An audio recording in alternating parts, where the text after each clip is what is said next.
Good afternoon, everyone. Calling the Community Development, Housing and General Government Committee meeting to order today, October 13th.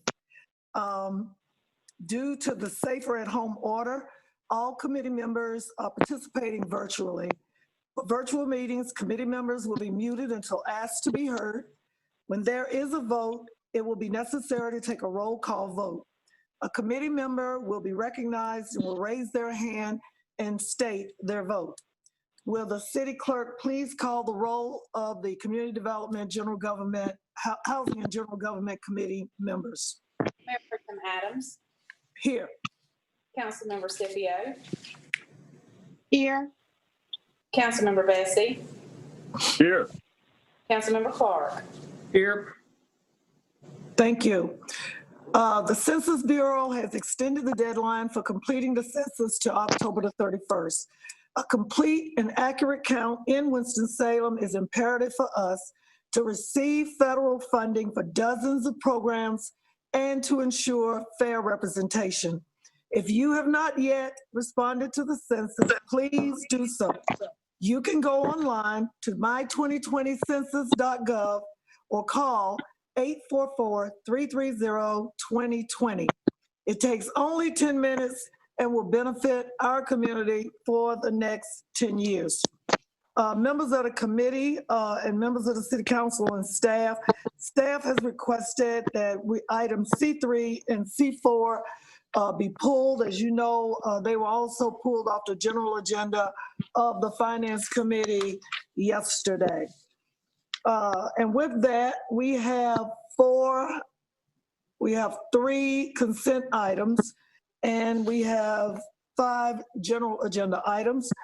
Members of the committee and council, would you like to have any items pulled from the consent agenda for discussion or to be heard? Move approval of the balance. Second. We have a motion from Councilmember Clark, a second from Councilmember McIntosh for the balance, approval of the balance of the consent agenda. May we have the roll call vote, please? Councilmember Adams. Yes. Councilmember Scipio. Yes. Councilmember Bessie. Yes. Councilmember Clark. Yes. Thank you. Our next item up, and this item was discussed in finance yesterday, but we will hear it again. Assistant City Manager Tasha Logan Ford, please, City Clerk, please read the first item. Item G1, update on proposed budget for allocation of the 2018 housing bond funds. Good afternoon, Mayor Pro Tem Adams, members of the committee. The item before you relative to the housing bond budget is an update in terms of where we are with spending to date. The original housing bond for 2018, there was a budget that was approved by council in August of 2019. So I'd ask Ms. Newman if she would go through the spending categories for the housing bond budget, as we discussed some yesterday, and then also talk about the investments that have been made with these dollars to date. Ms. Newman. Thank you. Thank you. Chair, Mayor Pro Tem Adams, members of the committee, Marla Newman, Community Development Director. Before you is an overview again of the budget that was approved August of 2019, and you'll see that we had 6 line items in that budget, and the dollar amounts that are attributed to each: $2.5 million for targeted acquisition and site prep, $250,000 for a pilot employer-assisted housing program, $3.5 million in development incentives, $2 million for round 2 of the transforming urban residential neighborhoods, $750,000 for an enhanced code enforcement system and implementation of recommendations from the Center for Community Progress report, and then $1 million for the For Everyone Home pilot program to develop anti-displacement strategies. As you'll see on the second page of the information item, we went back and with those particular line items, included the budget amounts that I just read on the previous page, but we also are showing what has been spent to date, as well as pending allocations, and then the remaining dollars that are left after those pending allocations. You'll see that to date, we've spent a total of $1,280,523. That has been spent in a variety of areas, starting with development incentives, where we have invested $300,000 to contribute to the demolition of the former Budget Inn Motel. We've also allocated $167,700 as part of the application and pre-development activities in connection with the Choice Neighborhoods Implementation Grant. We've also spent $81,500. Part of that has been towards administrative cost in operating the TURN program, and the other part of it has actually gone to a homeowner rehab loan. Under the code enforcement and CCP line item, we've spent $656,323. That has gone towards purchase of the new software conversion process with Excella, as well as to pay for the CCP report. And then finally, in terms of actual expenditures to date, is $75,000 for the For Everyone Home program, and that was the required match to participate in this grant opportunity. Under the pending column, you will see $1 million and then a separate $2 million. Both are attributed to the Choice Neighborhoods Implementation Program. Those were commitments that we made as part of the application process. And then remaining in the targeted acquisition and site prep line item is $1.5 million.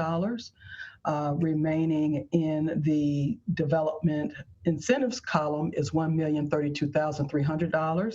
The employer-assisted pilot still has its entire budgeted amount of $250,000, but that project is underway. That is being led by the Affordable Housing Coalition, and we've been working in close concert with two of our local healthcare providers and having conversations about piloting this particular program with them. In the TURN program, round 2, we still have $1.9 million remaining. We will be seeing slowly more uptake in the TURN program as we continue to allocate those dollars that were originally approved by the voters in 2014. Under code enforcement, we still have a small remaining balance of $93,677. We will probably utilize more of that at the time we actually go live with the Excella software conversion, which we're expecting to happen before the end of this calendar year. And then the remaining $925,000 for Everyone Home will be utilized once the council receives and perhaps approves any policy changes that would help us with any anti-displacement activities. And so that leaves us with a total remaining balance of $5,719,477,000. I'll be happy to answer any questions. Any questions or comments? Again, this is for just an update. Okay, Councilmember Larson. You're on mute. Excuse me, I'm trying to bore down a little bit on the TURN program and understand a little bit more about that, and maybe this could be handled offline. But I'm particularly interested in what the criteria was for establishing the boundaries of the TURN and how flexible we are in expanding those boundaries.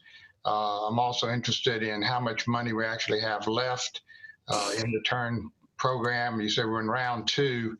Is that the total amount of money available from all TURN programs from previous bonds and current bonds?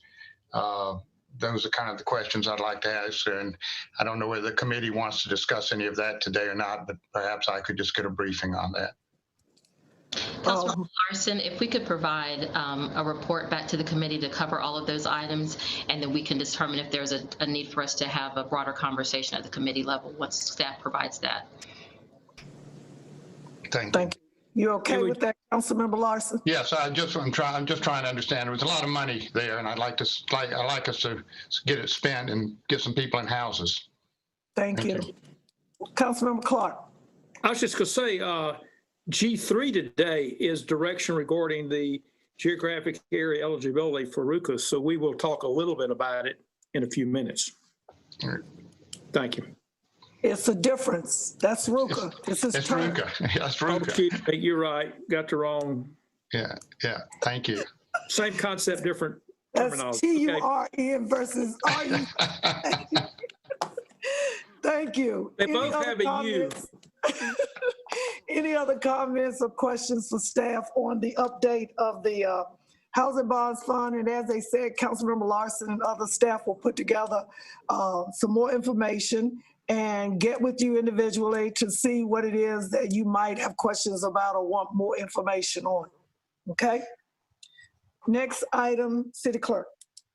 Item G2, resolution authorizing a modification of the loan agreement and restrictive covenants with Housing Authority of the City of Winston-Salem, located in the East Ward. This item was continued from the August 11th, 2020 Community Development Housing General Government Committee meeting. Yes, Assistant City Manager, Ms. Logan Forward.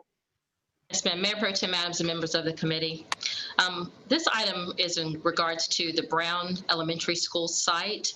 The city provided a loan in the amount of $200,000 to the Housing Authority of Winston-Salem in 2017. At the time that that loan was made, it was to support the development of senior housing at this site, as the Housing Authority was pursuing low-income housing tax credits. As part of the deed restrictions that were placed, the restrictions are set to expire on this particular property July 1st, 2022, or sooner if Hawes was to pay off the loan that was made by the city. As the city was partnering with the Housing Authority to apply for the Choice Neighborhood Grant, the Brown School site became the site for us to use for Phase 1 housing as part of the Choice application. Multifamily housing is proposed to be used at this site to support the Choice Grant. It was also the third attempt for the Housing Authority applying for the Choice Neighborhood Grant. That award was successful, and we were notified in April of 2020 that the $30 million grant award had been made. In order for us to be able to proceed with this plan, the city would need to remove the deed restrictions associated with this property. The item was delayed from August because there was an interest for us to have more outreach and conduct a community meeting, primarily focused on the residents and the homeowners that are in close proximity to the Brown School site. So that additional community meeting was held September 17th. So now this item is brought back before council for further consideration.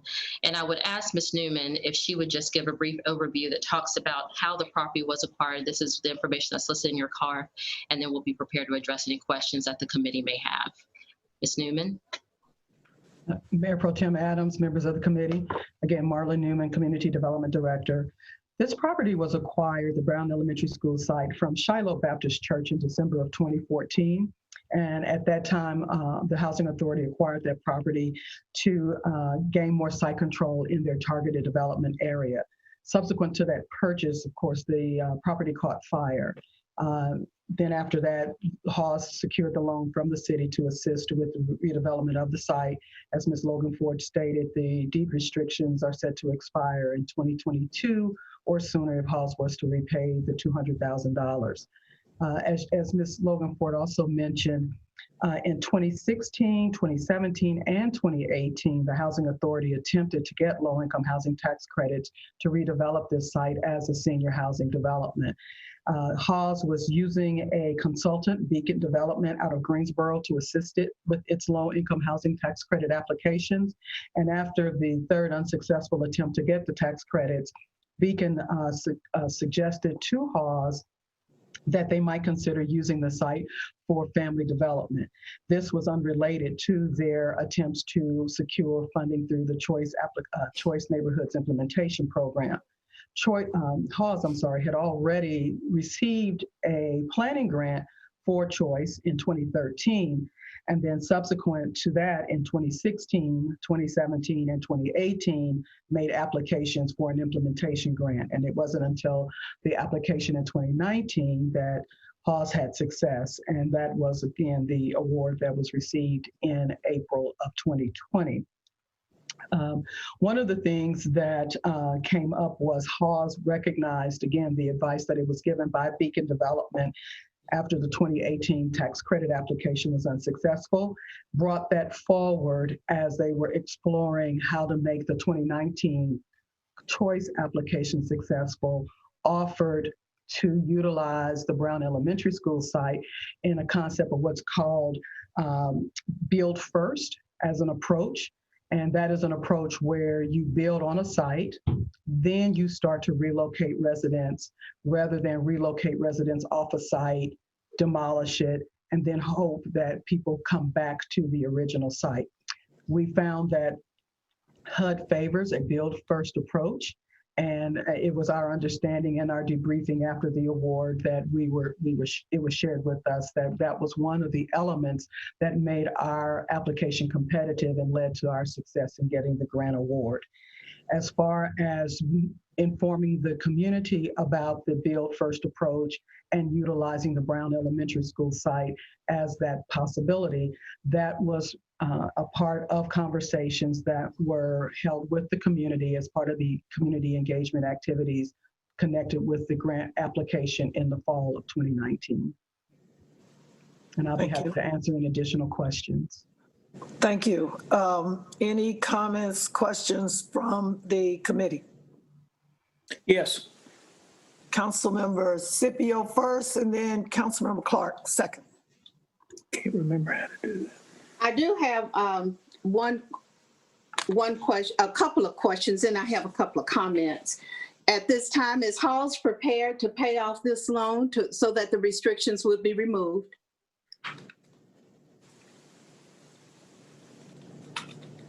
Does anybody have an answer to that? No. So Councilmember Scipio, I can speak to that. At this time, we had not explored the conversation of having Hawes pay the loan, primarily because we are already trying to address some development gap within the project. So we had assumed that once the new development is built on this site, that we would roll that debt into that project instead of having Hawes pay it off. And Okay. excuse me, Councilmember Scipio, Assistant Manager Logan Ford, could you also get council the balance of what the loan is presently from Hawes? Absolutely, I will. Councilmember Scipio, continue, please. Thank you. I certainly do. I'm in favor of the choice plan and the revitalization of the Cleveland. Can you hear me? Yes, now. Okay. Of the Cleveland Avenue homes, which definitely do need to be revitalized. We've seen the success of Hope 6 as they redid Kimberly Park, which was very successful. They tried Happy Hill, was never completed, but parts of it was. And again, that is definitely not what we really want to see. We want to have complete build outs. I am not in favor of removing the restrictions, and I just need to say why. The neighborhood that surrounds the Brown property is one of just a few owner-occupied neighborhoods in the East Ward. Before we used federal dollars in the 60s to demolish the African-American community in East Winston under urban renewal, the Highland Avenue, the Cleveland Avenue, and the 14th Streets areas were neighborhoods with many owners. The houses were beautiful. They were not preserved as in Ardmore. Our leadership at that time thought to declare the East Winston area a slum. And so they demolished everything that we see now across 52. So what you see on Highland is what came back out of that initial urban renewal, where we lost homeowners to our side of town. What came back was a lot of low income and subsidized rental property. It has become that. Some of the landlords have not made it nice and kept it nice for whatever reasons they had. In the 1980s, a group actually sued the city over the issue of allowing high-density housing for low-income folks to be concentrated in East Winston. Now, the restrictions on Brown was to have a decent senior citizen complex there.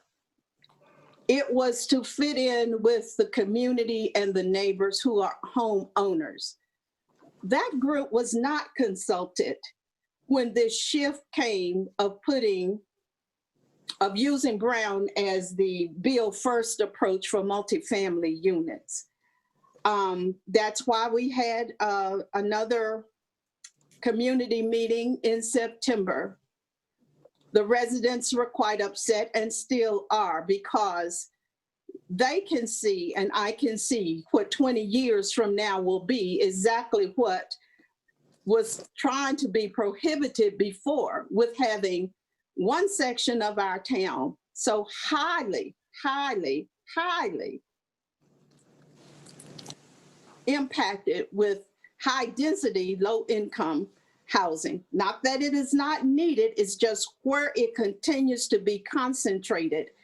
There are no plans to increase home ownership in that area. And I think as a city, I think we need to be very, very concerned about how we support increasing poverty in our city. So we continue to build rental units, but we don't encourage prosperity for folks. I will not support removing those restrictions, because the vision of having a very nice senior citizen area is still in the hearts of many of the homeowners and me. I also know that the council was given a booklet called the Cleveland Avenue Homes Choice Neighborhood CNI Grant on February the 5th. Most of you have this. And in that, it showed the Brown property. And it also showed the site plan, which was a senior home complex. I don't know when the decision was made to flip and go for this build first approach with multifamilies.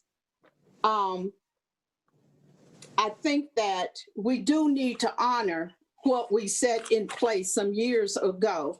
I understand the opportunity that's ahead of us. I will not stand in the way of it going forth.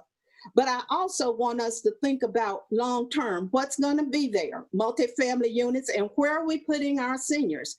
Our seniors are going to be where the current Cleveland Avenue homes are. It is not an isolated, self-contained site where seniors could feel honored and protected.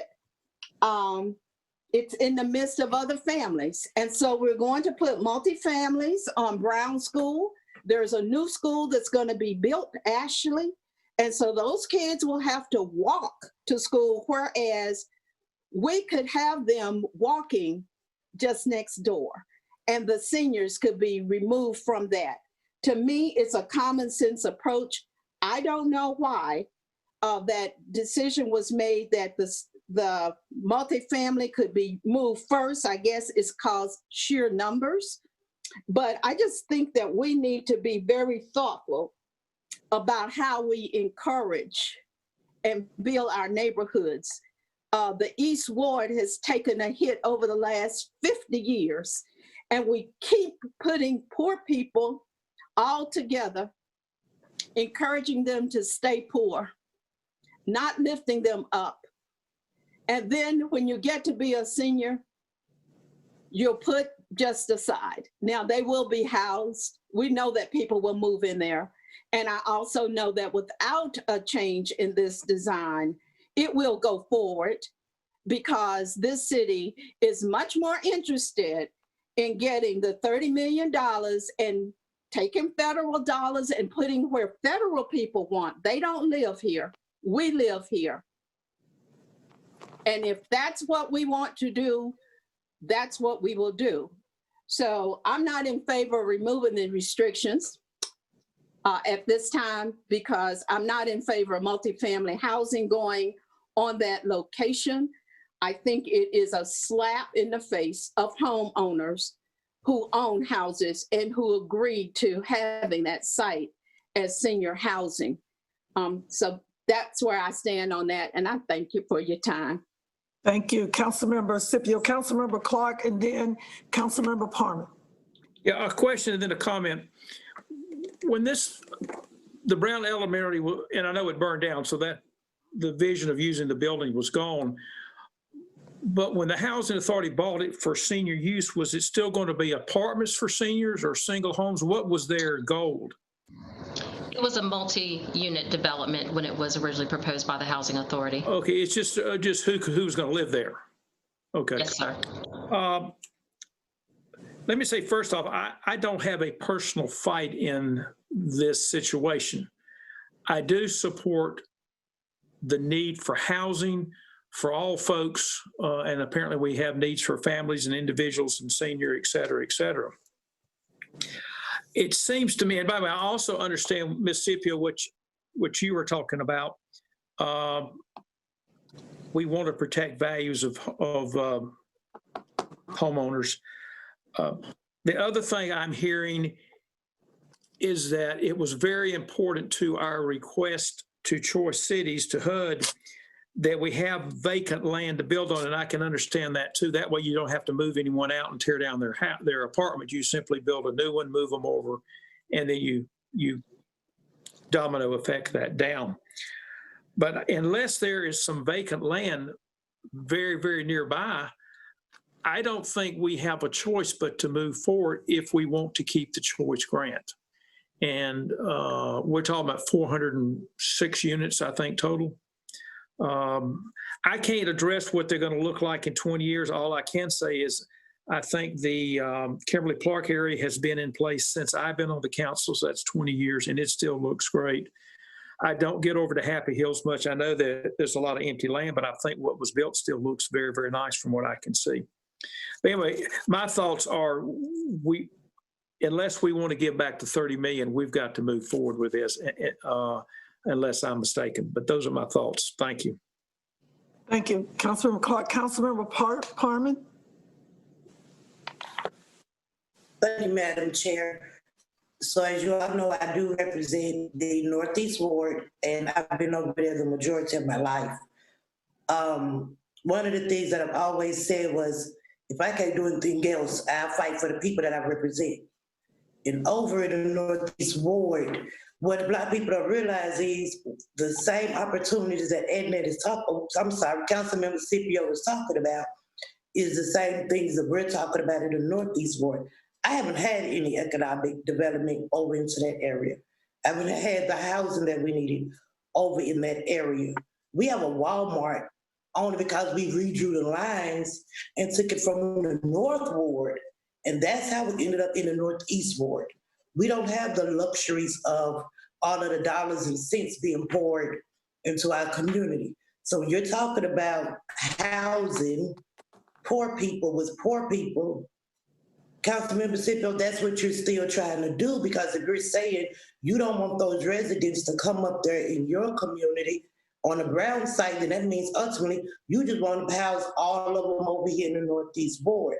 The point that I'm making is, at the end of the day, we deserve fair housing, we deserve equitable housing, livable housing. We need this. We have not had housing in this area in decades. And for years, we have always talked about redoing Cleveland Avenue, changing the face of what things look like. Now that we have the opportunity to do it, it can be done. I have no problem with the seniors being down on the Cleveland Avenue site where it currently is and putting multifamilies up at the top at the Brown site, because your homeowners up there can then teach those young generationals that's coming through how to be parents.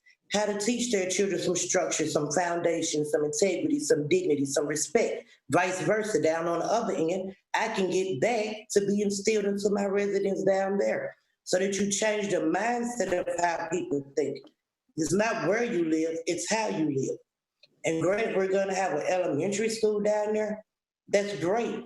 But those very children are gonna get past 5th grade and go to 6th grade. So those children will have to walk up the street. So there's no difference in the walking or the exercise or what school is in place and what. The point is, we've been trying to do this 3 times failed. We have the opportunity right now. And the window of opportunity is closing. And I ask that every council member definitely take in consideration that this is the Northeast Ward. We need it. We have always voted and given to what everybody else wants. I don't get on here and beg and ask for a lot. But at this point in time, I'm definitely begging and asking that you do support this, lift the restriction, and let us move forward so that we can go ahead and continue the process to get the ball rolling, to give these residents what they need so that they can live that sustainable life that we so talk about all the time. Let's be fair for everybody across the board, not I pick and choose on, oh, because it's a homeowner, I'm gonna favor them over those who are renters. Allow them the opportunity to elevate themselves as well. Thank you. Thank you, Councilmember Parman. Councilmember McIntosh, and then Councilmember Larson.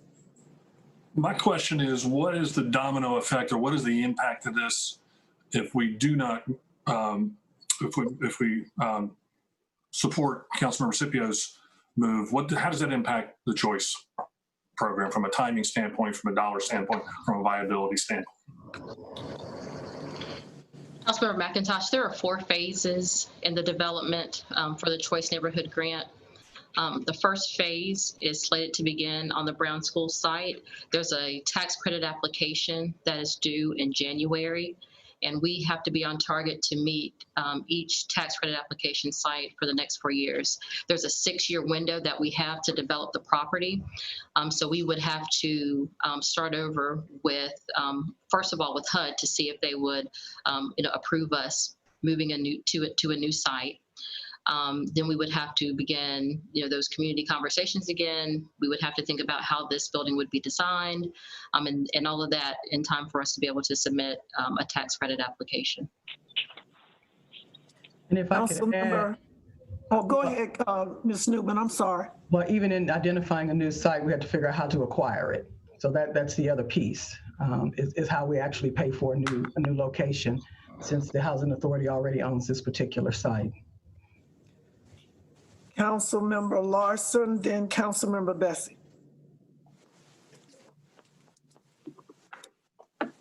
Let me yield to Councilmember Bessie, a member of your committee. Councilmember Bessie. Thank you. I have wondered, now, this transaction originated in 2017, is that correct? That was when and so was this previously vetted by the representative of the area? I believe it would have been Councilmember Scipio's predecessor in the East Ward. Councilmember Bessie, I can't speak to the specific conversation that took place in 2017, but at that time, there was a different representative of the ward, and it's my understanding that the loan was made with the understanding that they would be pursuing tax credits for senior housing. As we stated in our earlier comments, those applications for tax credits at the time for senior housing were unsuccessful by the Housing Authority.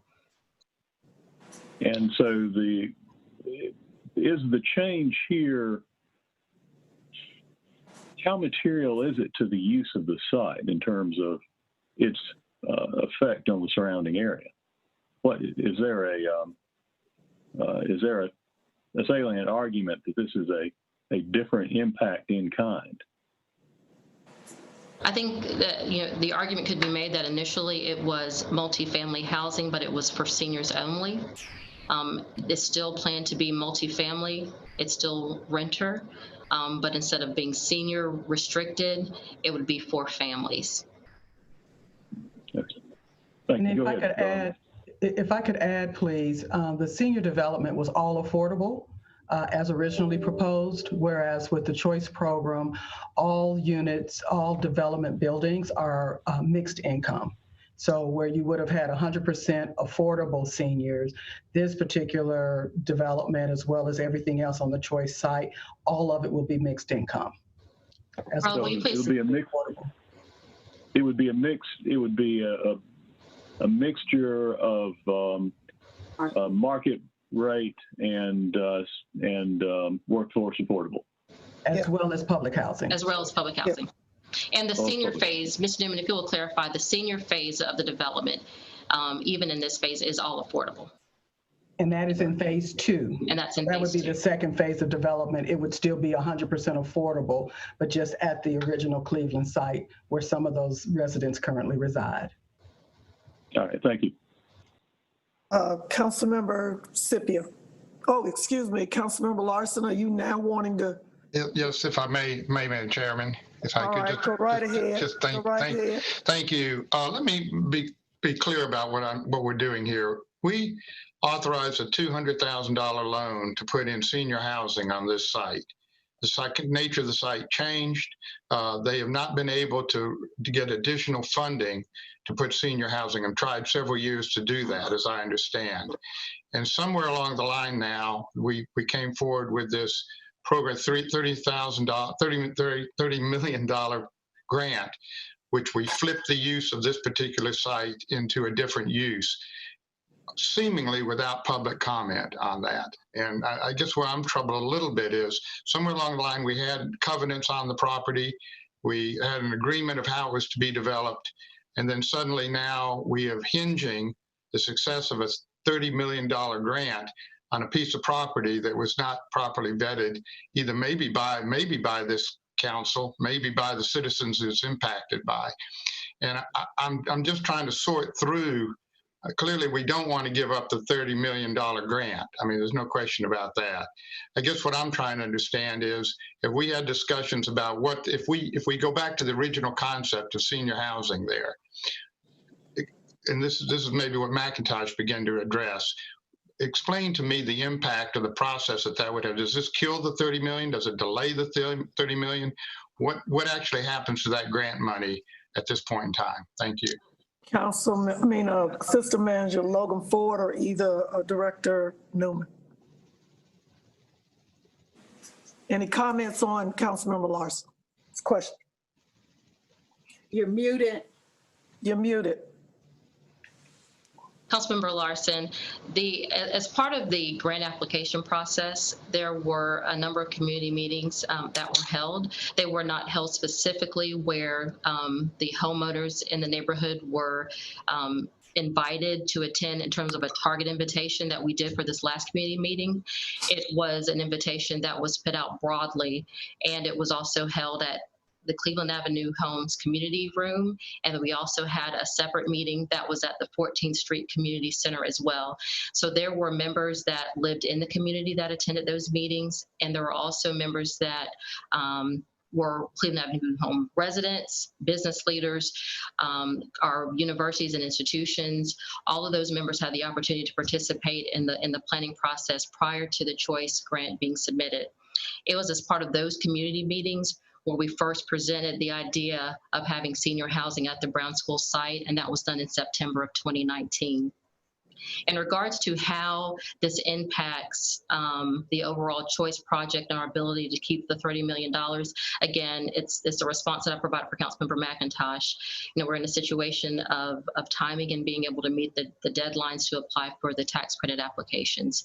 So if we are to, at this point, change our approach and look for an additional site, that would significantly delay the project, and we would not be able to meet our timing guidelines that we need to meet to have the money spent within the 6 years. Okay. Councilmember Scipio. Yes. So we keep talking about having an additional site. There is a site for senior housing in the plan right now, but it's on Cleveland.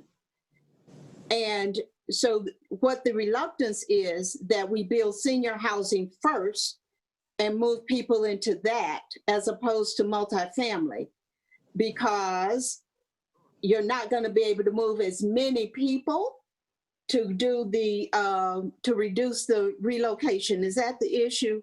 Isn't that the concern? Because we literally have Brown School, and you also have a senior facility planned on the Cleveland Avenue home site. So it's not like needing a new site. It's just like, the thing is, we're not trying to build senior first is your issue. So Is it because you don't have enough people to move out into that senior first site? So there are two pieces to answer that question, Councilmember Scipio. The first is in terms of having enough residents to be able to relocate from the Cleveland Avenue site to the senior housing. There are not enough families to actually move to that senior housing site if we were to build that in phase one. I think the second challenge that we would have to overcome is really thinking about the Choice Neighborhood Program. It is a multifamily housing program. We had to do some strategic conversations with HUD to get them to support having a senior phase in the overall project as it is. And part of the way that we were able to do that was projecting out within the next 3 years to show the number of eligible residents that were at the Cleveland site that would be age eligible to move into senior housing. That didn't necessarily mean that those individuals would be at a point in their life where they were ready to move to senior housing, but it at least gave us the numbers to be able to justify having a senior development as part of the 4 phases.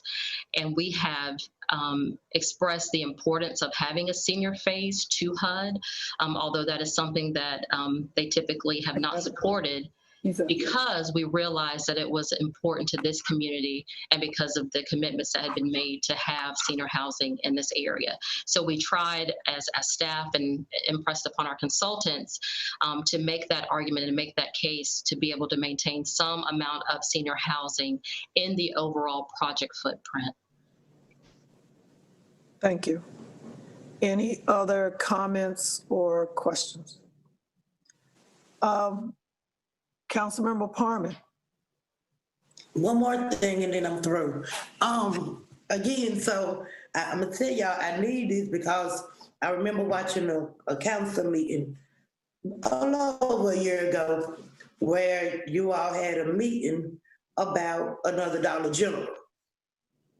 Right there on the corner of Old Rural Hall Road, Harvard School Road, and Motor Road. You all voted for the Dollar General. And I have a Dollar General less than a mile up the street on the corner of New Walkertown Road and Harvard School Road. And it was so easy for you all just to say yes, because we're to get in the habit of giving us scraps. Like we just have Dollar Generals and Family Dollars all over in certain communities. This time, can we bounce up and give us a little something better and just, again, vote for this to lift up this restriction so that we can have the housing that we need in the area. You voted for a Dollar General, vote for me some housing, please. And Councilmember Parman, thank you. Just for correction, I didn't vote for the Dollar General. I know you didn't, and I thank you, Okay. Mayor Pro Tem. All right. All comments and hearts have been heard. I just like Councilmember Clark does, I'd like to make a couple of comments, please. Again, we've been working on, well, I know I have and others for the past 11 years, trying to get us to start thinking more intentional about income-based, affordable, market rate, mixed use, whatever, housing. But particularly in our east, southeast, southeast, and other parts of the community, but particularly east of 52.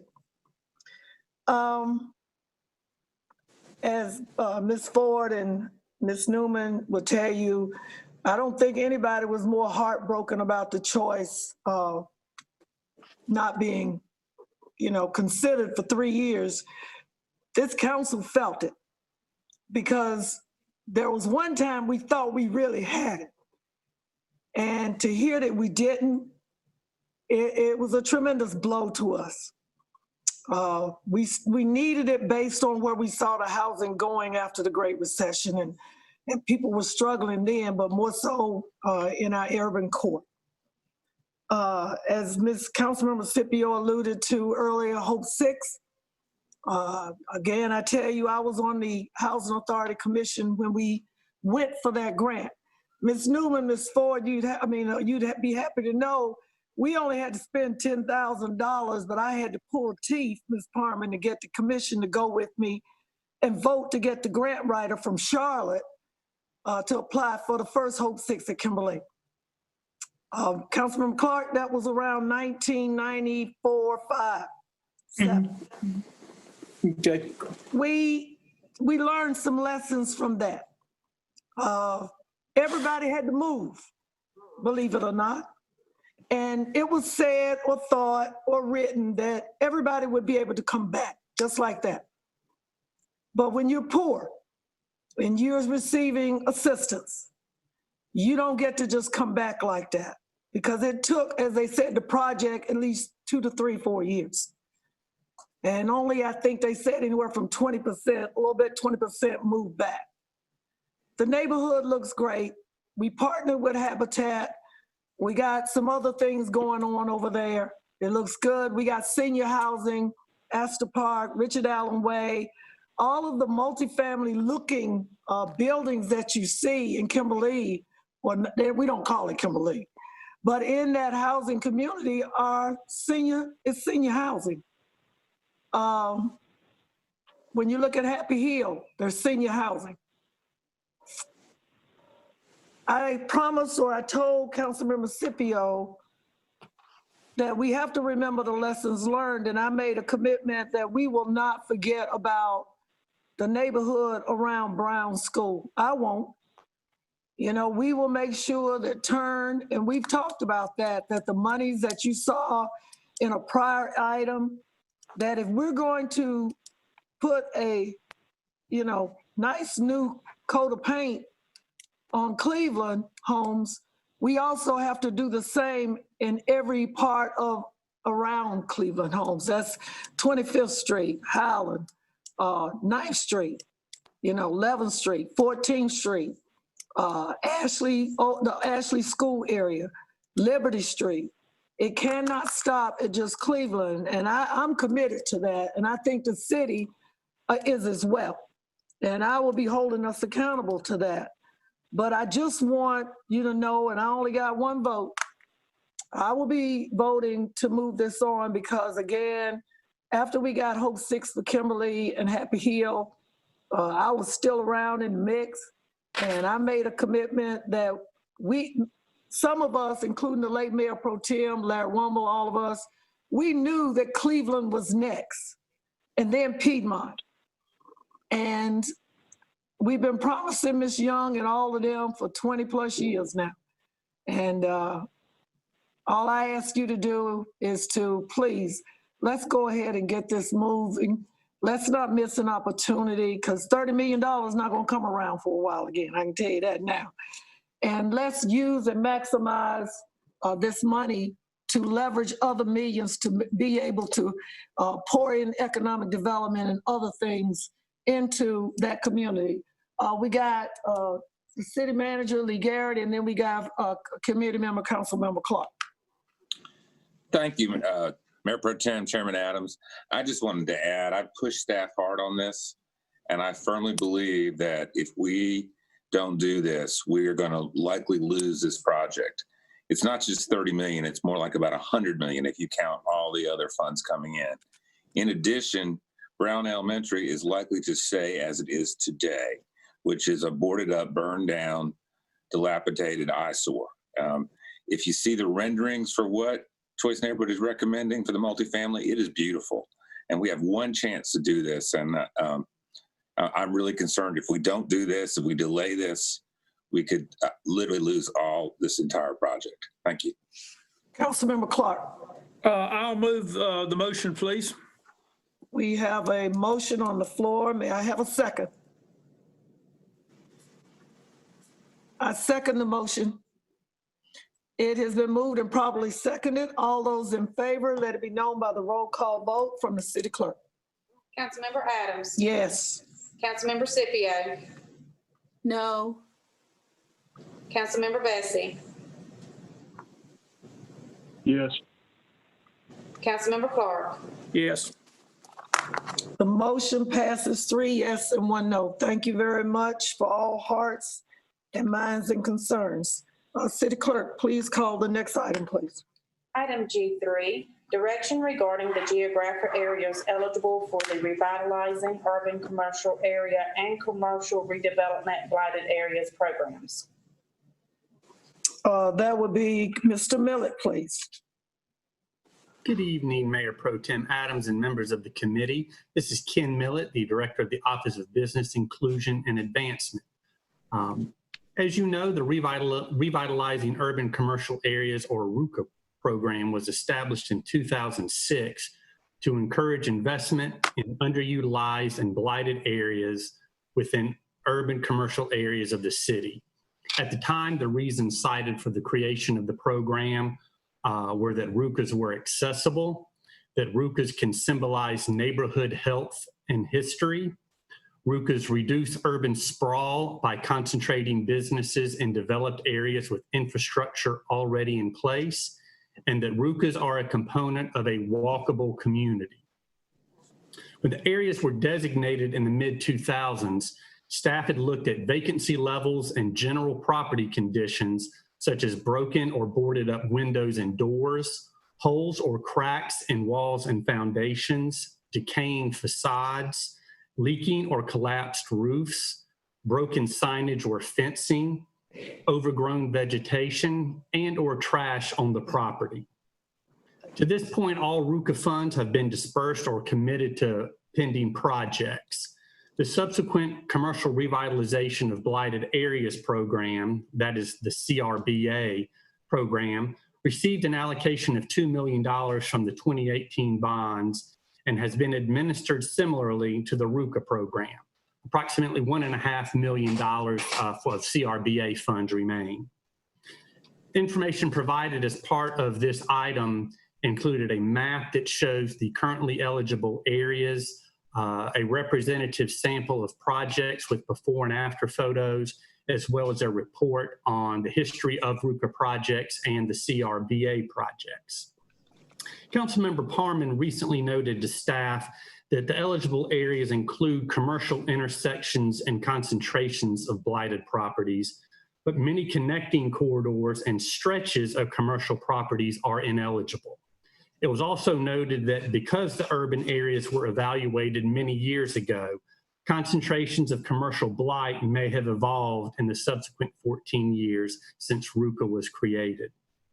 At the request of Councilmember Parman, staff is requesting guidance from City Council as to its interest in reevaluating the geographic eligibility for property owners to apply for assistance.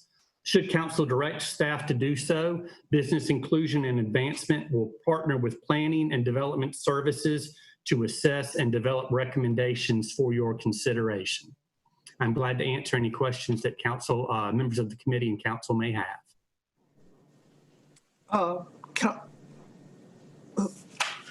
Councilmember Scipio, I had to look for my cue cards. Oh, okay. I thank Councilmember Parman for bringing this up. RUCA has been a very good program for many of our retail people and for our commercial sites. And it's been going on for a long time. I do agree that we do need to reevaluate the areas. Things have changed over the last 20 so years, and some spaces may no longer be where we might want to invest, and others may have come up that probably need to be reinvested in. And I would love to for us to reevaluate where we are, because some places probably have gotten a lot of money, and you know, that we made a big difference there, and they shouldn't be on the list continuously. So I would be in favor of reevaluating RUCA, CRBA, but I want to make sure that I heard Mr. Millett correctly. Did you say we have no RUCA funds left, but we have CRBA? Councilmember Scipio, that is correct. There are balances of RUCA funds for projects that have not yet started, but have been approved. So it's possible that those projects do not move forward. We anticipate that all of them will. So that essentially the available funds are as part of the CRBA program. Okay. Councilmember Clark. Thank you.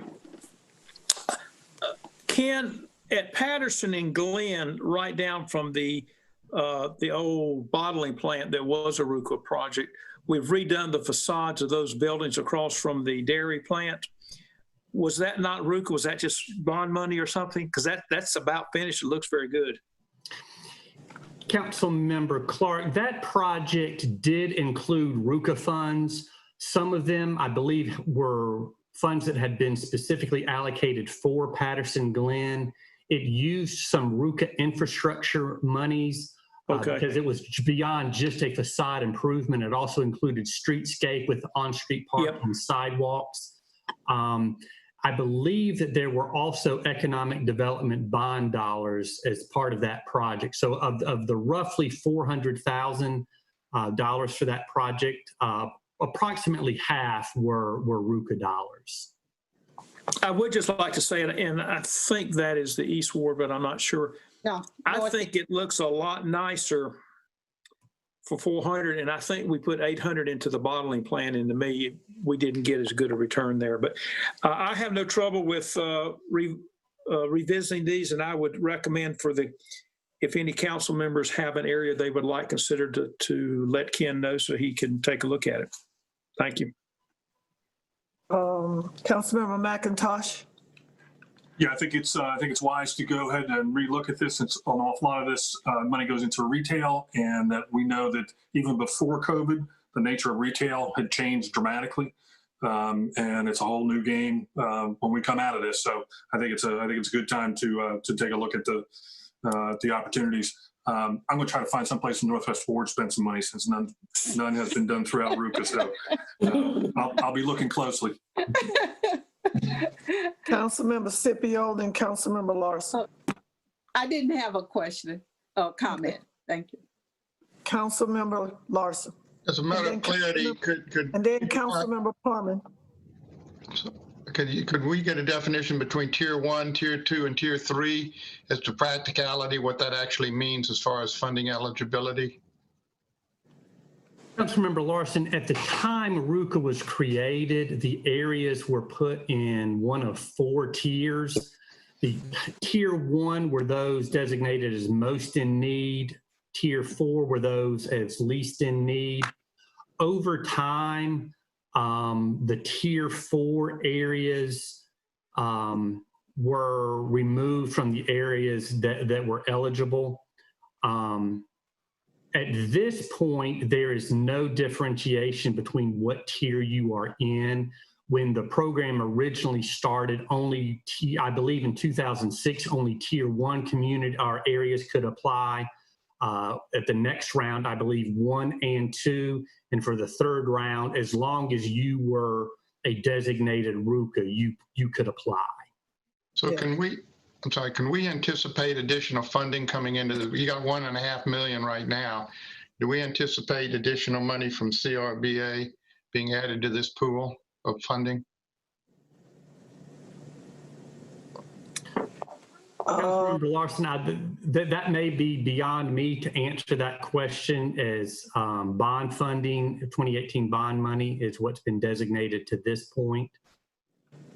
And we're out of that.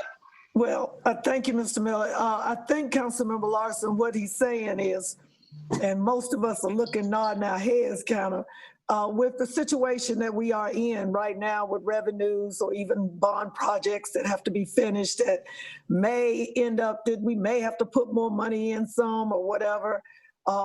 it's good, as you all suggested, that we, and thank you, Councilmember Parman, that we have always come back and looked at RUCA. That's how this list has grown over the years. And we will be, be glad, staff, and with the help of council, to redo it again. I would say that if, like Councilman McIntosh said, find your place, find your commercial spaces, and we hope that we may be able to do something a couple of years from now if somehow the government allows us to get the $500 billion for the heroes. Councilmember Bessie. I'd just like to say I think Councilmember Scipio was right that this is a good time to reevaluate. I would like to suggest, in terms of the time frame, we've got a couple of new council members coming on in December, and we should make sure that the evaluation or the review period stretches out long enough so that you can have their input in as well. There we go. Councilmember Parman, I apologize. You were supposed to go before Councilmember Bessie. Oh, no, that's fine, ma'am. So I know I've been on here a short term, but as I was looking through everybody's wards, because I drive through a lot of times, and that's what made me even think about the RUCA funds, especially when we have the meetings and you have companies that say, oh, well, you qualify for RUCA funds, and they don't. Primarily with most recently the airport saying it in their presentation about the people who qualify for the RUCA funds. So you look at the Whitaker Park, the airport, and then innovation quarters, and along that stretch, when you look at that map, those on that map who has businesses actually do not qualify for the RUCA funds if they have a commercial property along that stretch. So it doesn't even pick back up into certain parts, and then it drops back off. So that was one of the reasons why I was looking at, hey, how we even went back and done this and see how it does benefit, not only an area in a whole, but as a city in an entirety, not looking at just the northeast ward or just looking at the east ward, but looking at the whole, map of what can be better done and what services we can better provide to these small businesses, because that's what we have a lot of. So I thank y'all for taking this into consideration as well. I think that you brought it early, but I'm sure, and we occasionally do this after each election, depends on who's at the table. We are always, and it depends on the council member. As you said, if they're riding around and they see something that they feel needs to be addressed, that's when they will say, I think we need to relook at whether we need to redo these different zones and other things we have. For instance, in the North Ward, if you look at the information that you got, we've only had one area in the North Ward that benefited any from RUCA, and that was way back in 2008 or 9 or maybe earlier. And it wasn't that much money, but the person wanted to fix up their barbershop and their building, and that was that. And other council members at that time realized that they could also utilize this initiative to enhance the commercial spaces in their wards and communities. So I think this is one of the better programs that the city has, but just like you said, areas like the airport and Whitaker Park, Innovation Quarter, correct me if I'm wrong, somebody, they don't fall under this map. I'm thinking this is a different deal here. Because Whitaker Park. Yeah, they're not on it. No, airport, they fall, we got several different economic type, help rehab type initiatives for the city. But this was mainly for small commercial areas that help communities to be vital back in the day and no longer are, appearance wise or able to get off the ground. So you're right about the area on Patterson Avenue. I think it looks great, but Mr. Miller, what's in it? Nothing. Oh, I'm sorry. Mayor Pro Tem Adams, there's one business that currently operates out of the Patterson Avenue facing storefronts. There's an African braid shop on the south end closest to town. The The adjacent space is owned by a gentleman who would like to open a barber school in the spot. So there is activity on those two spaces. The remaining storefronts are vacant, but there has been interest in a property owner who owns one of those spaces about acquiring additional storefronts, because it's one storefront, but there are 6 or 7 separate buildings that make up those storefronts. So are we helping to help these businesses or to move to the next level in getting this space up and viable to the community? Because on my Facebook page, people wearing us out about this deal. I mean, we get wore out a lot anyway, but they're saying how pretty it is. They take pictures of it. People stop, and Councilmember Parmer knows this. People stop, get out the car, and take pictures in front of it, and put it all over social media and talk about everybody. Oh, this is gorgeous. Hundreds of comments, thousands. But then the next question always is, well, what is it, and what are we doing to get it going? So are we working with anything or anyone or the Black Chamber or any neighborhood group or whatever to get this deal off the ground? Mayor Pro Tem Adams, we have worked and communicated constantly with the current property owners to let them know that they can apply for additional funding, including RUCA dollars, as the property owner of an individual space that can be used to improve the property. We're in conversations with a couple of those property owners now. One of the things that we also let them know is that one of the desired outcomes is that the improved appearance of the properties becomes attractive for businesses to locate within the property. So it addresses blight, but it also improves the property, making them desirable as a potential location. Our small business loan program is available to business owners who aren't necessarily the property owners. So potential tenants to that area can apply for small business loan funding to assist with whether it's a relocation or startup or expansion of an existing business into that space. Councilmember Parmer.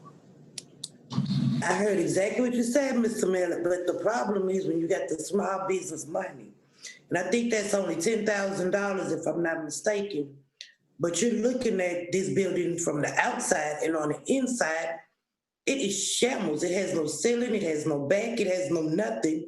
So it's gonna cost anybody who go into this building to build me a ceiling, a wall, some light fixtures and all, everything that needs to be done, more than what we're actually willing to give them. And considering, we just said, we have no more RUCA dollars. So we can't play out for monopoly money that we don't have and tell people, hey, if you do this, we'll give you this, but then we're digging ourselves deep in a hole and we're already in a deficit. So that $10,000 realistically, if I'm going in as a business person to acquire a space, isn't gonna do anything considering what we see is the dire need on the inside. Outside, beautiful. Inside, look like Hurricane Hugo came through there. Councilmember Parman, the $10,000 that you may be referring to as part of the building rehabilitation program, that is a smaller version of RUCA, is a decent way to describe it, that does cap out at $10,000 for the property owners. For the small business loan program that property is eligible for, the maximum amount of that loan is $100,000. Is that forgivable, or are we repaying that all? The small business loan does include a forgivable component that if the first 75% of the loan is repaid, the remaining 25% is forgiven. Thank you. All right, that was for direction and information. I'm sure we'll have more on this and staff will be getting with you for more input. City Clerk, next item, please. Item G4, information regarding ordinance amending Chapter 2 of the City Code entitled Administration to create the City of Winston-Salem Housing Justice Act. Good afternoon, Mayor Pro Tem Adams. I And apologize, Attorney Carmen. We got feedback here. Does anybody know, Meredith, anyone, what's going on?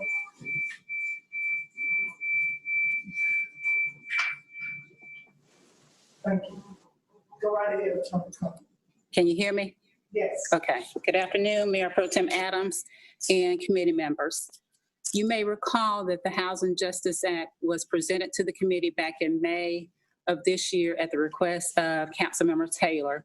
Just to recap, the Housing Justice Act provides for a prohibition against discrimination against tenants, applicants, and occupants based upon their criminal record, with certain exceptions like communicating threats and illegal use of weapons.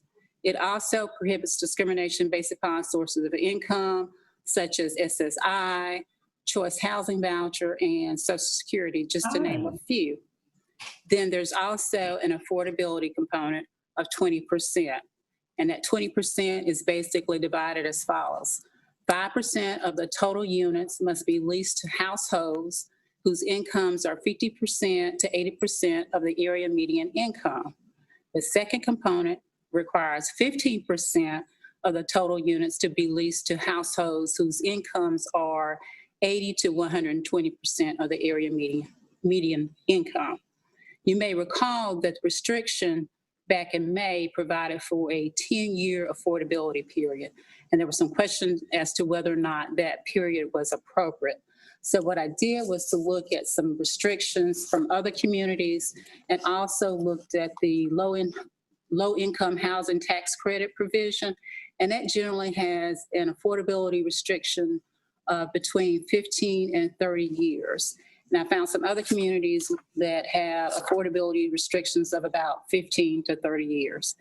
So I actually changed that 10-year affordability period to 15 years. So that's the one, I guess, significant change from back in May. The other thing that I did was to collapse the previously discussed resolution regarding affordability as relates to the sale of city-owned properties. If you may recall, back in January of 2019, there was a list of essentially, I think it grew to about 670 properties, city-owned properties. We were asked to examine that list to determine which properties on that list could be used for affordable housing. So what we did was to come up with, with help of planning, a list of criteria that could be used to determine which of those properties of that 670 could potentially be used for affordable housing with or without conditions. Of the 670 properties, we determined that there were 253 properties that could be used potentially for affordable housing.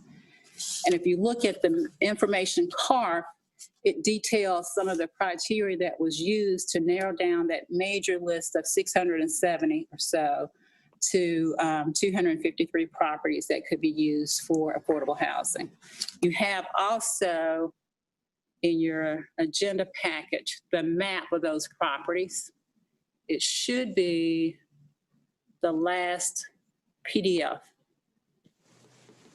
And so you can take a look at the map, and it's by, should be by ward, I believe. You can see the properties that we have determined that can be used potentially for affordable housing with or without with or without conditions. And we also layered on top of each of those maps the air properties with tax delinquencies, as well as the properties or parcels that have 5+ years of tax, outstanding tax bills. Potentially property that could be acquired and combined with city-owned property to come up with a nice, potentially nice affordable housing lot or site. That's the item in a nutshell, and I'll be happy to answer any questions. And again, this is just an update for information purposes. Thank you. Any questions or comments from the committee? Councilmember Scipio? Councilmember Scipio. Okay. Just for information, how are we defining Affordable is basically used as we have it in the Housing Justice Act. We're defining affordable housing based upon the terms that are in subsection E of the Housing Justice Act.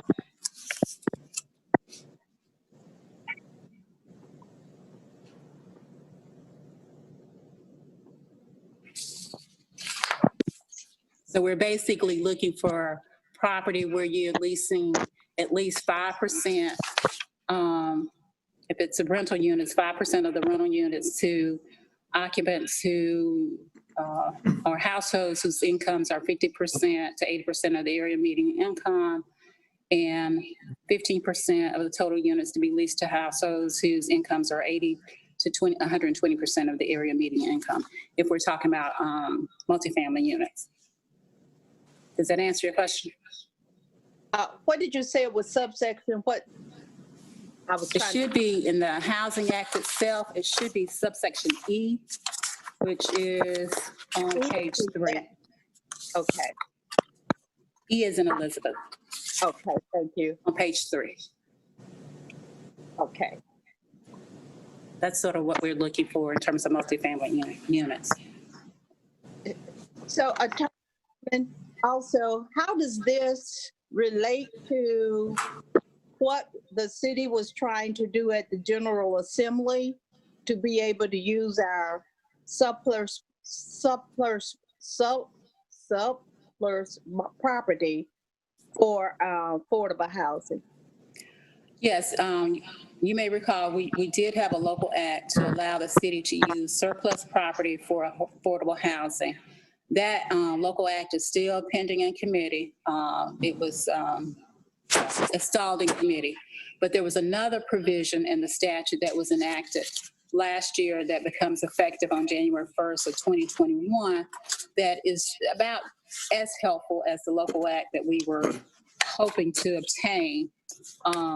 But essentially the legislation that becomes effective January 1st, 2021 will allow council to come up with terms and conditions to be placed upon property that it owns for affordable housing purposes. And so what we're looking at potentially, if you'll start at subsection F, in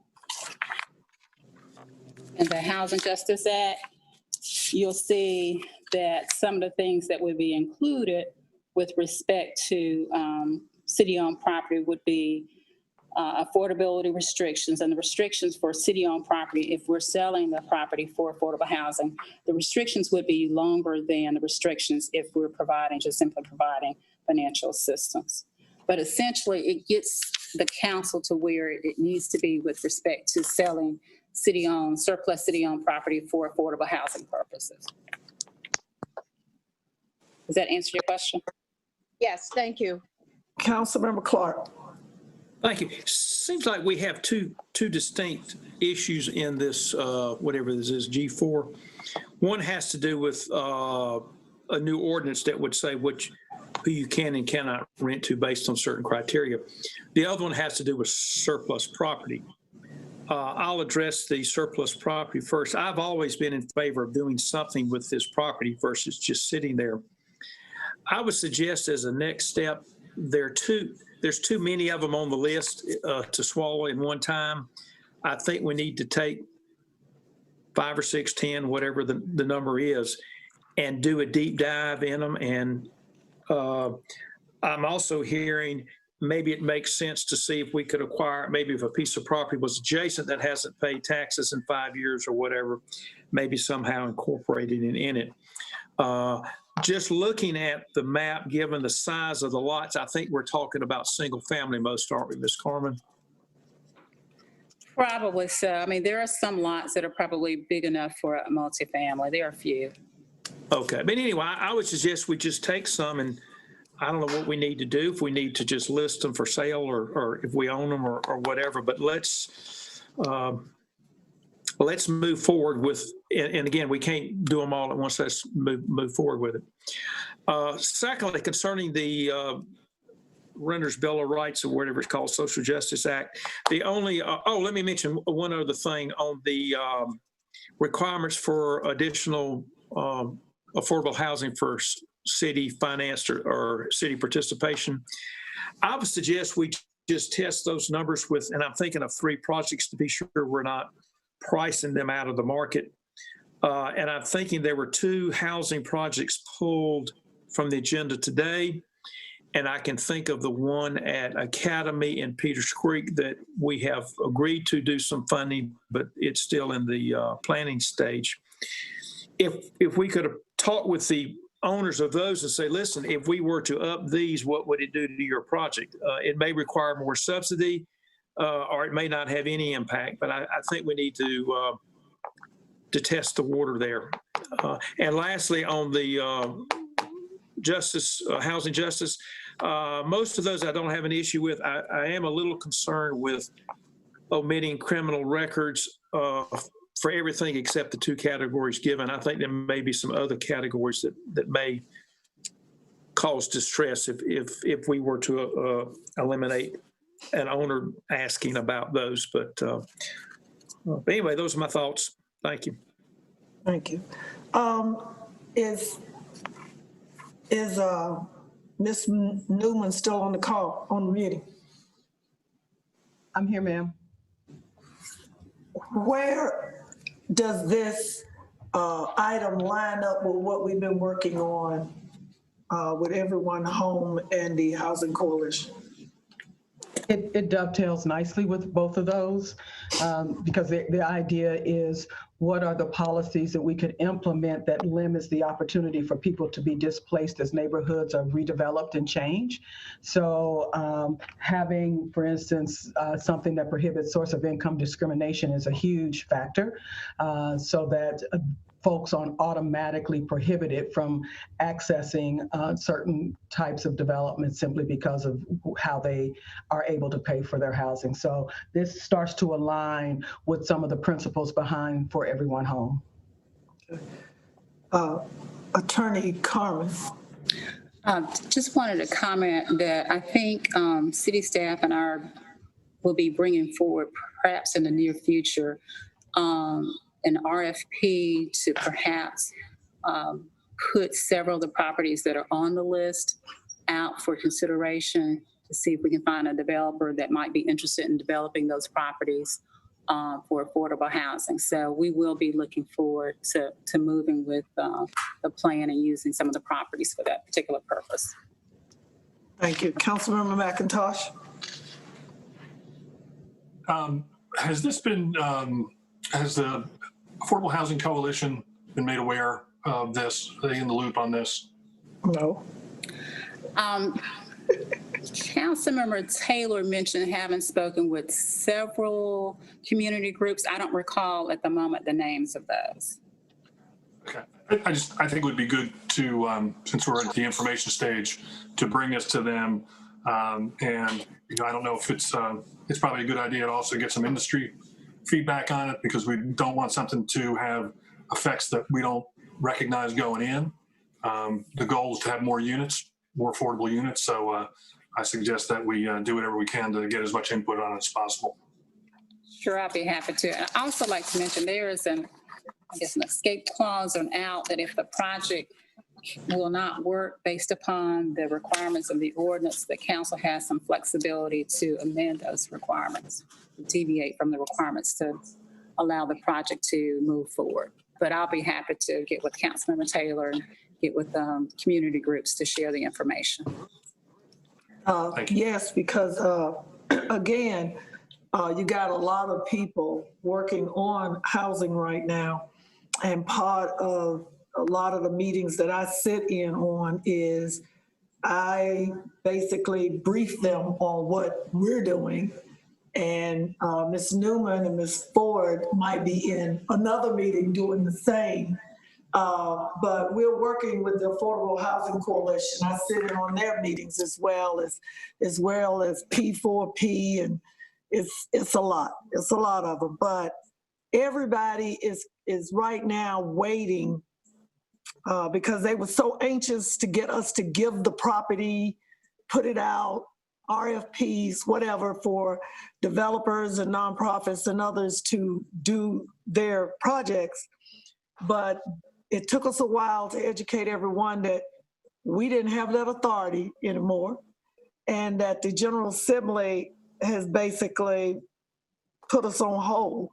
So right now, it's a lot of communication going on, and what Councilmember Taylor and Attorney Carmen is doing is another piece of getting us ready with Ms. Newman and everyone home and all of us working collaboratively to tie in all of the stakeholders, Councilmember McIntosh, developers, realtors, bankers, investors, community, the whole deal. Any more comments or questions?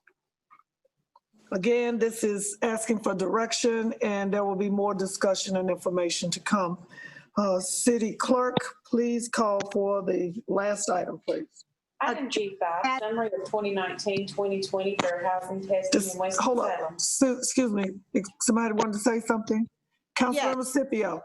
Yeah, I'm sorry, I had to change my instrument. I can't see you so well, but with the city property, I would like to encourage us, this property that we own, and again, we were talking about that choice neighborhood grant. Did we have any other sites? We have some sites that if we didn't want to concentrate people in the Cleveland Avenue Homes area and move them out to some other locations, we might want to consider some of these sites. I think when we are doing those kinds of developments, let's see what we have to offer beyond what the plan is right now. So I think some of these sites might be an alternate area that we might want to think of taking people away from a neighborhood that had an image of poverty and put them somewhere else that may be more conducive to a better growth. That was it. Thank you. Thank you. City Clerk. Item G5, summary of 2019-2020 fair housing testing in Winston-Salem. Miss, is that you again, Ms. Carmen? No, that's Ms. Abraha, Dr. Abraha. Are you on the call? Yes, ma'am, I am. Good afternoon, Mayor Pro Tem Adams. And good afternoon. I'm happy to be with you today to share the results of our latest round of fair housing testing. As you may recall, we have done approximately 3 rounds of fair housing testing over the past 5 years or so. And so the latest round was completed several months ago. And we have with us today Attorney Jeff Dillman from Legal Aid of North Carolina out of Raleigh. And he is with the Fair Housing Project, which is a HUD-funded project that works with many of the fair housing assistance program agencies across North Carolina. So without further delay, Mr. Dillman. And excuse me, Dr. Abraha, Councilmember Bessie, I know your meeting starts at 6. Would you allow me? I do not know how long this presentation is. I think we've gone over this, have we not, Ms. Abraha? In another meeting or something before, and you're bringing it back? What? No, not this set of results, Mayor Pro Tem. That was the previous round. Okay. We may, do you know how long the presentation might be? It should be brief. It will be brief. Councilmember Bessie, will you indulge, please? Yes, for a brief presentation, certainly. It's an important topic. You heard the council member in the chair said brief. All right, thank you. Go ahead. Thank you. Thanks to you both. Thank you. Thank you very much, Mayor Pro Tem Adams and committee members. It's risky when you tell a lawyer to be brief because that's often, and he is one too. An oxymoron, but I will endeavor to be as brief as possible and also leave a few minutes for questions as well.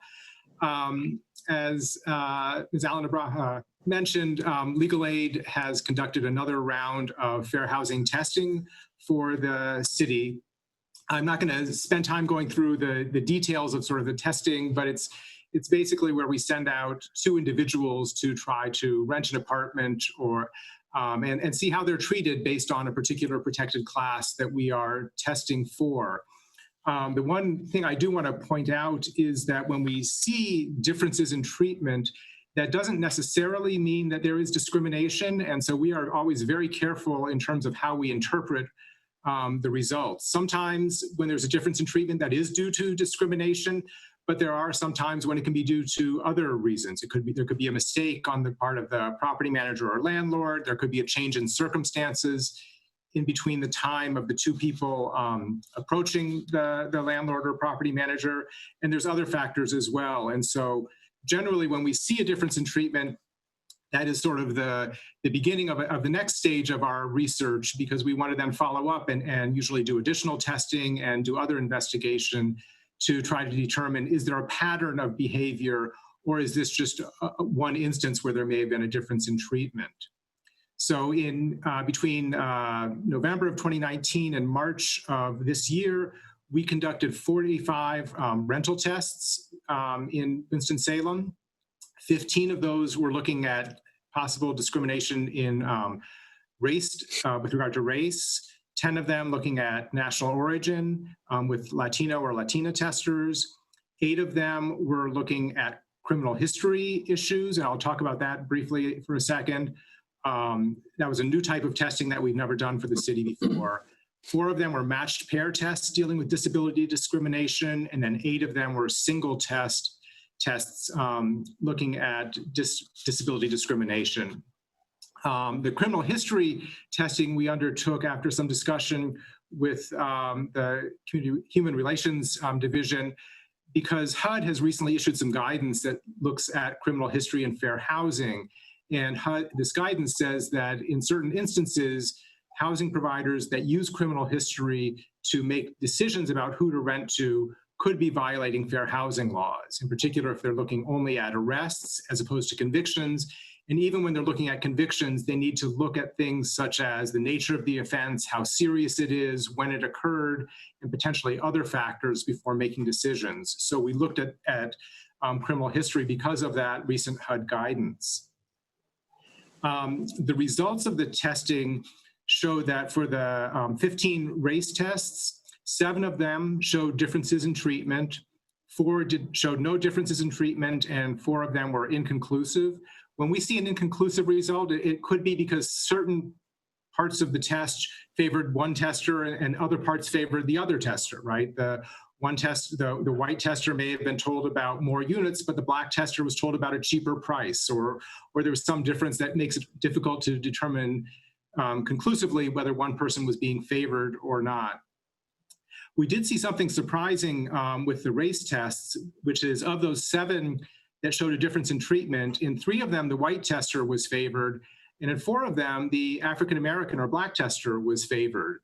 And that is very anomalous in terms of the testing we've done throughout the state of North Carolina, as well as previous testing that we've done in Winston-Salem in particular. And usually when it's not unusual to see 1 or 2 tests where a black tester might be favored if you're doing a larger number, but to see that number was surprising. And so we are going to be doing some additional testing and additional investigation of the properties to determine whether there are patterns of discrimination favoring blacks or over whites or not. Our history or the results of our previous testing has typically shown that when African Americans are favored, it's not usually a pattern that we've seen in the past. And so I don't know if that's going to be what we'll see here or not, but I did want to point that out to the committee. For the 10 national origin tests that we conducted, 3 of them showed differences in treatment, and all of those favored the white tester over the Latino or Latina tester. 5 of them didn't show any differences, and 2 were inconclusive. The matched pair disability test, we only did 4 of those, as I mentioned, but 2 of them showed differences in treatment, both against the person with a disability or in favor of the person who did not have a disability. 1 didn't show any difference in treatment and 1 was inconclusive. And then with regard to the criminal background tests, we did 10 of those. One of them showed a difference in treatment against the black tester who had a criminal history compared to the white tester who presented with a criminal history. 5 didn't show any difference in treatment, and 2 were inconclusive. And then finally, with regard to the single disability tests, which are really looking at reasonable accommodations and reasonable modifications, whether those are being granted. In 6 of the cases, those were granted as they should be, but in 2 of the instances, the complexes were not permitting reasonable accommodations or were imposing conditions that shouldn't be imposed on them, fees or other improper documentation requirements. So I know I've gone through that very quickly because I realize we are late here, and I don't want to make this longer than necessary, but I am happy to answer questions from members of the committee or others in attendance, and if you have any. Thank you very much. Of the findings that you found, were there any feedback to the complex or development or manager or whoever was cited for the finding, or is it just anonymous information only and keep it moving? So we haven't made contact with any of the complexes or housing providers to tell them the results. We have started doing additional follow-up testing and follow-up investigations. And so of the national origin tests, I mentioned there were 3 that showed a difference in treatment. We did 2 of them have already been tested again. And in one instance, we found a repeat of the same difference in treatment. In one case, there was not another difference in treatment. We haven't had a chance to retest the 3rd of the national origin ones. Of the race tests, we have retested 3 of the ones that favored whites, and in 2 of those instances, it showed again a difference in treatment favoring the white tester. In 1, it didn't show a difference, and so we're continuing to investigate those further. Depending on some additional parts of our investigation, we may be filing complaints in some of these cases, but we have very high standards in terms of what we file a complaint on, because we want to be very sure of what's going on, because it is accusing someone of potential race discrimination or national origin discrimination or something else. And so we want to be very sure before we do that, before we make that public with a complaint to the Human Relations Commission or to HUD or in some other forum. But you do follow up to ensure whether the information is credible or documentable or whatever. Yes, we do. Ms. Abraha, can we, Human Relations, I think this is no reporting to the community. What it does is it lets our community be aware that this is taking place, and when people think it doesn't, then we've helped to make them aware that it is. Somehow or another, I'd like the city manager, you, marketing communications, to figure out a way of how we communicate this to the community in a way that they understand what this is all about and this work. Any comments or questions? Councilmember Larson. Quick question. This is the 3rd year that we've done this. Are we going to be tracking trends? Do we expect to see some progress? It's like secret shopper in a way, where you identify defects or problems, and hopefully we show some progress in solving them. Is that assumingly part of our agenda? We haven't done a systematic analysis like that yet of the first of the 3 rounds of testing. The first one was a much smaller one, and the second one was a little bit bigger, and then this one was a much larger number. This was more than twice as many as in the previous round. In terms of the numbers, it is difficult to make definitive conclusions about, discrimination occurs in X percentage of the instances where people are approaching a landlord or property manager, because we're still, even at this number, it's still a relatively small number of tests being done for the entire market. And so generally, when you want to be able to draw those types of more definitive conclusions, you need to do on the order of 100 tests or something like that, where you can then make statistical conclusions about what is the incidence of discrimination and has it increased or decreased. Sort of anecdotally, these numbers are they're actually a little bit lower than the last round, although again, it's hard to make, it's a small number, and so it could have been randomly that we chose ones that showed more differences in treatment in the previous round, or some of them in this one might have just shown fewer instances. And so it's hard for me at this point to make a definitive conclusion about that. But I will discuss this with Human Relations and talk about ways that we can work together if that's something the city is interested in terms of doing education, as the Mayor Pro Tem was talking about, and increasing awareness for the community, both for renters and home buyers, as well as for people in the business who are property managers or landlords, because it's important that everyone understand both their rights and their responsibilities to follow fair housing laws. Thank you. Councilmember Bessie, did you have your hand up? Okay, Councilmember McIntosh. When was this testing done? Was it done pre-COVID? Yes, it was. We finished it in the beginning of March, just before our world changed. Okay, and to that point, what effects are you hearing sort of nationally? I know just how's COVID going to impact these type of situations or these type of questions? Well, COVID stopped our testing for a number of months as we tried to figure out how we were going to be working, given all of the changes that the pandemic has entailed.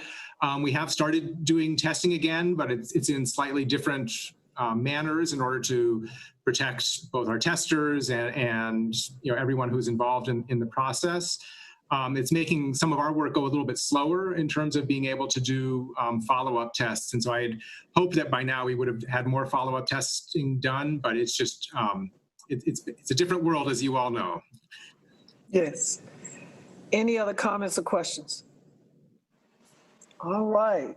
Thank you so much, and we'll look forward to hearing more about that. And again, Ms. Abraha, again, Alan Abraha, get with the city manager or marketing communication as to how we can get this on our local government channels, social media, whether they create some kind of, animated, like I've seen before, that people can get this in like 60 seconds of what we're trying to tell them about. If you see something, say something, if you're being treated differently. Thank you so much. Thank you. With that, Chairman Bessie, what time do you want to start? 6:15? Yes, let's go for 6:16. What? 6:16. Let's give us a 3-minute break here. Public Works will begin in 6:16. If there's no more for the committee, meeting is adjourned. Thank you so much.